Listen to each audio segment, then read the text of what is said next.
It's never easy letting someone go. But now as a manager, it's your responsibility to make those decisions.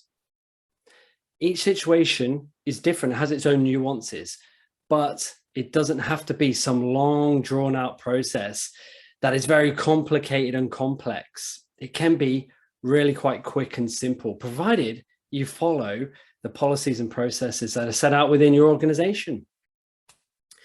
I get it. You have recruited this person, you have trained this person, you spent time with this person, and you've managed this person. So you're invested, and you think now that that reflects poorly on you and your performance. Most managers think like that. And that is why they wait far too long to exit someone out of the team or the organization. And more often than not, it's to their detriment. They've waited far too long, and they've tolerated this performance for such a long time because they think it reflects poorly on them. Well, that's not the case. Now, in this point in the proceedings, what you need to do is to start detaching yourself from the situation, because you're emotionally invested. So by detaching yourself, giving yourself time and space, you need to then step back and look at the facts.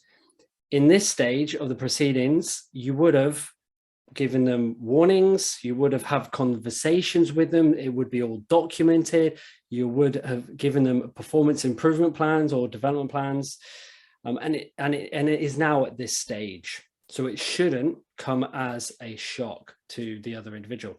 If you haven't collated all this evidence and had these conversations, the first thing your HR business partner or your people and culture business partner is going to do is going to ask you, where's the evidence? Where are the conversations? Have you documented it? Where have you shown that you have given this person training, you've given them support, coaching, and development to get them up to the standard? If the answer is no to any of those, then you need to start again and follow the process. These processes are here to limit the risk for you and the organization, because what we don't want is for you to be in front of the Fair Work Commission on an unfair dismissal claim in which you're found guilty, and that could result in a penalty, a monetary penalty for you and the organization. So that's why it's really, really important that you, within any of these situations, that you're consulting your HR business partner, you're following the procedures and the policies that are set out, because you're going to just limit the risk. Here are my top tips for letting someone go with dignity. So number one, it's keep it short, get to the point, and don't waffle. You can use an example like this. Look, John, I have some bad news for you today. Today is going to be your last day. State the reason, be really transparent and open. Like I said, they should know it's coming, stick to the facts, then focus straight onto the logistics. Here are the next steps. We need to I want to hand in your IT, clear your desk out. I need all your passes, whether it's car park security passes. And I'm going to walk you to your desk. We're going to pack up your desk and we can leave together. Number two is have HR present. It's in most organizations, it is mandatory anyway. They are your ally. They are here to help you and guide you through the whole process. Number one, they are not going to deliver the bad news to your team member. That is your job to do. They're going to be there to document, help, and support, to maintain, to make sure that you're maintaining the compliance, that you follow the process. Number three, look, show compassion. It is difficult. It's not just difficult for you, but it is difficult for them. Maybe it has come as a shock, being let go. What do they have next? I don't know. It's not your problem, but you can let them go with dignity. So after you've had the conversation, be helpful. Offer a recommendation, if that's the way that you could do it. Maybe an introduction to another department, another job. Offer to walk them to their desk. Show empathy and compassion. And just, you could even walk out with them on the day, depending on what time that you do it, and wish them farewell. Number four is practice. Okay, so you need to practice what you are going to say. You need to script it. I've got a really great script here. If you want it, you can just let me know. Script it, because the written word is different than the spoken word. So it's really important that you say what you write and you practice it over and over again, because you're going to start building up your capability to be able now to deal with derailments, deflections, emotion, because now your bandwidth is going to be a lot bigger just through practice and rehearsal of what you're going to say. 5 is keep it private. Select a meeting room that is in another building or on another floor, away from everybody else. Whatever is said in there, more often than not, that's confidential anyway, and that's private between you and the other person and HR. Beware of the time of day. So, do you want it early in the morning, get it done and over with?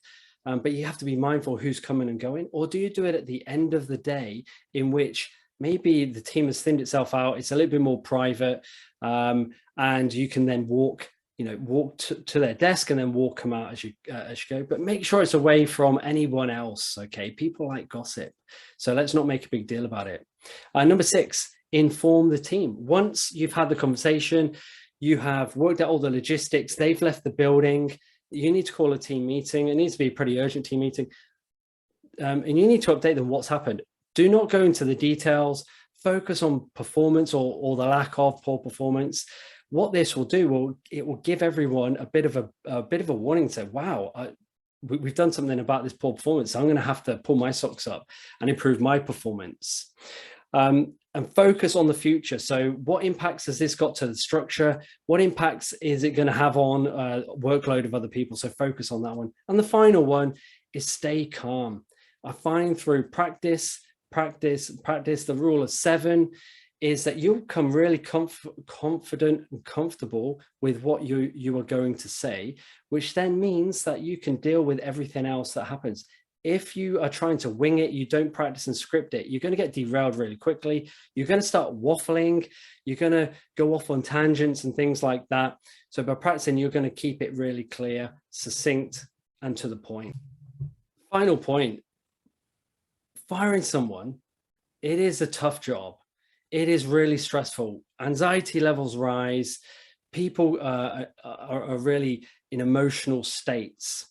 So make sure that you treat that other person with a bit of empathy, show a bit of compassion, and manage it in a dignified way. You have to think around onboarding and exiting. You are going to be forming, that other person can be forming an opinion. So if we can, it's not a personal thing, it's a performance issue. So if it's managed in a dignified way, they're going to leave feeling okay and going, okay, this is what I need to do next. Be clear, cut the waffle, to the point. And this is where practice helps tremendously with this one, because when we tend to get nervous, we tend to waffle and waffle and waffle. If you like a copy of a script that I've written, I've used, that gets gets really good results, but makes the process a little bit easier, then let me know, because it's around delivering the unpleasant news and then quickly moving on to the logistics of, okay, what are the next steps? This is what I want from you from here. I need your IT, your passes, all of the other projects that you're working on. And we're going to exit the building at 3 p.m. As an example. If you can do that, then you're going to manage it in a dignified way.